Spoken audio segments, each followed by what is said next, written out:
శ్రీ పరాభవనామ సంవత్సరంలో వీరికి ఆదాయం చాలా ఎక్కువగా ఉంటుంది.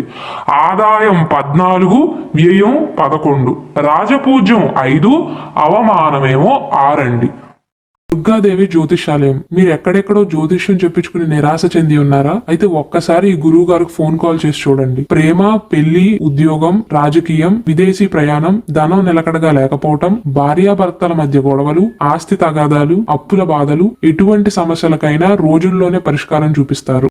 అయితే వీరికి నెగిటివ్ పాయింట్ ఏంటి అంటే ఈ సంవత్సరంలో అర్ధాష్టమ శని జరగటం, శని 4వ ఇంట్లో ఉండటం. దానివల్ల తల్లిగారి ఆరోగ్యం బాగోకపోవటం కానీ, లేదా ఇంటి పనుల్లో, ఇంటికి సంబంధించినటువంటి పనులలో కాస్త ఆలస్యం కానీ ఉండవచ్చు. 2026 జనవరి నుండి 2026 జూన్ 2వ తారీఖు వరకు శుభగ్రహమైనటువంటి గురువు 7వ స్థానంలో ఉంటాడు. ఇది ధనుస్సు రాశి వారికి అనుకూలమైనటువంటి సమయం, శుభప్రదమైనటువంటి సమయంగా చెప్పవచ్చు. ఆర్థికంగా మంచి స్థితి ఉంటుందండి. భాగస్వామ్య వ్యాపారాల్లో లాభాలు ఉంటాయి. కొత్త ఆదాయ మార్గాలు తెరుచుకుంటాయి.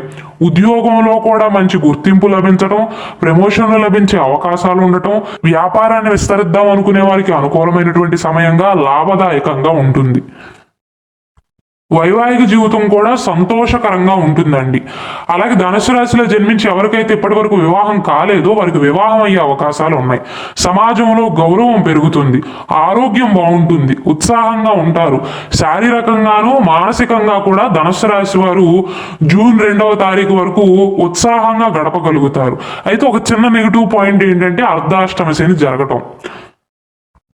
అయితే ఇంకొక పక్క గురువు బాగా అనుకూలిస్తున్నాడు, కలత్ర స్థానంలో ఉండి. రాహు కూడా 3వ స్థానంలో ఉండటం శుభకరమేనండి. మీలో ధైర్యం, ఆత్మవిశ్వాసం, సాహస లక్షణాలు అనేవి పెరుగుతాయి. అంటే మీలో ఉండేటువంటి శక్తిని దాచుకోరు ఈ సంవత్సరంలో. మీ యొక్క శక్తిని ఉపయోగించి మీకు ఎవరైతే తిరగబడతారో, మీ పైన ఎవరైతే తిరగబడతారో ఆ శత్రువుల పైన విజయాన్ని సాధించే ప్రయత్నాలు చేస్తారు. మీ పనులను విజయవంతంగా పూర్తి చేయగలుగుతారు. దానికి తోడు కేతువు భాగ్యస్థానంలో ఉండటం వల్ల, ఆధ్యాత్మిక గ్రహమైనటువంటి కేతు 9వ స్థానంలో ఉండటం వల్ల మీలో ఆధ్యాత్మిక చింతన అనేది పెరుగుతుందండి. అంటే దేవుడి పైన భక్తి పెరగటం కానీ, పుణ్యక్షేత్రాలను సందర్శించటం కానీ ఇలాంటివి జరుగుతాయి. మళ్ళీ 2026 జూన్ 2వ తారీఖు నుండి అక్టోబర్ 31వ తారీఖు వరకు గురువు 8వ స్థానంలో ఉండటం మీకు మంచిది కాదు. ఈ పర్టికులర్ పీరియడ్ అనేది ఈ ధనుస్సు రాశి వారు జాగ్రత్తగా ఉండవలసినటువంటి సమయంగా చెప్పవచ్చండి. స్టార్టింగ్ నుండి జూన్ వరకు అర్ధాష్టమ శని జరుగుతున్నప్పటికీ కూడా మిగిలిన గ్రహాలు మీకు తోడుగా ఉన్నాయి కాబట్టి మీకు ఏమీ నొప్పి అనిపించదు. అయితే జూన్ 2వ తారీఖు తర్వాత మాత్రం మీరు జాగ్రత్తలు తీసుకోవాల్సిందే. ఏ విషయాల్లో జాగ్రత్తగా ఉండాలి అంటే, ఖర్చులు పెరగవచ్చు. ఆదాయం ఉన్నప్పటికీ కూడా వచ్చిన ధనం ఖర్చు అయిపోయే అవకాశాలు ఉన్నాయి.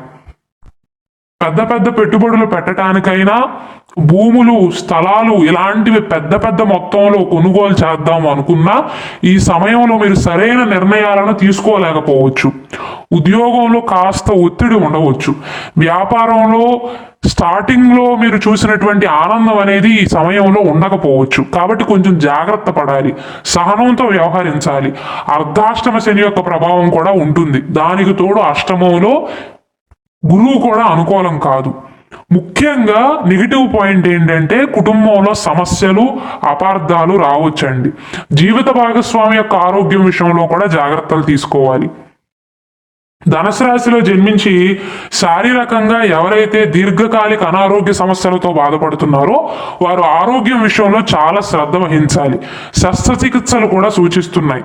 అంటే ఓవరాల్గా ఈ సంవత్సరంలో ధనుసు రాశి వారికి ఆదాయం బాగుంటుంది, రాజపూజ్యం కూడా బాగుంటుందండి.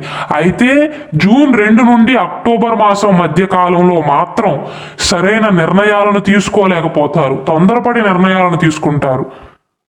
ఉద్యోగపరంగా కానీ, మీ పని విషయంలో కానీ కొంచెం పని చేయాల్సి వచ్చినా అది కాస్త ఒత్తిడిగా మీకు అనిపిస్తుంది. ఎక్కువ భారంగా ఫీల్ అవుతారు. జూన్ 2వ తారీఖు ముందుండేటువంటి చురుకుతనం జూన్ 2 నుండి అక్టోబర్ మాసం మధ్య కాలంలో ధనుస్సు రాశి వారిలో కనిపించదు. నిద్రలేమి సమస్యలతో బాధపడే అవకాశాలు ఉన్నాయి. ఈ సమయంలో అర్ధాష్టమ శని యొక్క ప్రభావం అనేది మీ పైన ఎక్కువగా పడుతుందండి. కాబట్టి శనికి సంబంధించినటువంటి పరిహారాలను పాటించటం, మీ జాతకానికి సంబంధించినటువంటి రత్నాలు ధరించడం మంచిది. అక్టోబర్ 31 నుండి ఈ సంవత్సరం చివరి వరకు కూడా, శ్రీ పరాభవనామ సంవత్సరం చివరి వరకు కూడా మళ్ళీ అనుకూలమైనటువంటి ఫలితాలు ఉంటాయి. అదృష్టాన్ని తెచ్చే సమయంగా చెప్పవచ్చు.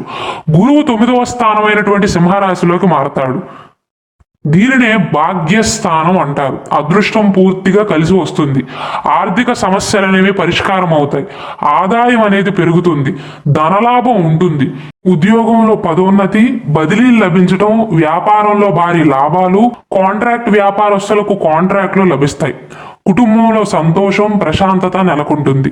అలాగే గతంలో ఒకవేళ ధనుసు రాశి వారికి వారి తండ్రి యొక్క మద్దతు లభించినట్లయితే ఈ సమయంలో లభించే అవకాశాలు ఉన్నాయి. గురువుల యొక్క మద్దతు కూడా లభిస్తుంది. తీర్థయాత్రలు చేస్తారు. ఈ సంవత్సరంలో అయితే ధనుసు రాశి వారికి ఆధ్యాత్మిక చింతన అనేది పెరుగుతుందండి.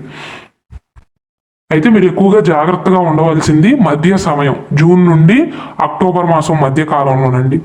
ధనుసు రాశి వారికి ఓవరాల్గా అయితే జనవరి నుండి జూన్ వరకు అనుకూలంగా ఉంటుంది. మళ్ళీ అక్టోబర్ మాసం తర్వాత అదృష్టం అనేది కలిసి వస్తుంది.